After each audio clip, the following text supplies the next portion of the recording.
మామిడికాయ నిల్వ తీయపచ్చడి అండి. ఇది చపాతీలకు ఎట్లకైనా మామిడికాయలు కడగాలి. ఇట్లా కడిగి తడి లేకుండా మంచిగా తూచి ఫ్యాన్ గాలి కింద ఆరబెట్టాలండి. ఆరబెట్టిన తర్వాత దీన్ని ఇట్లా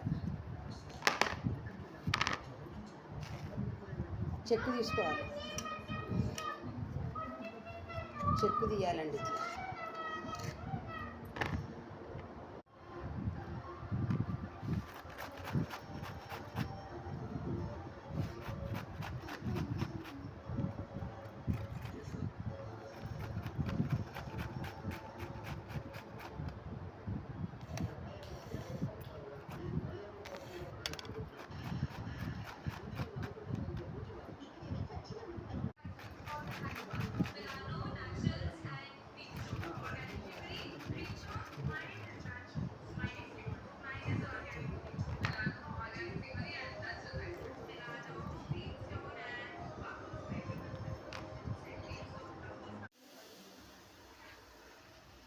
ఇక 3 గిన్నెలు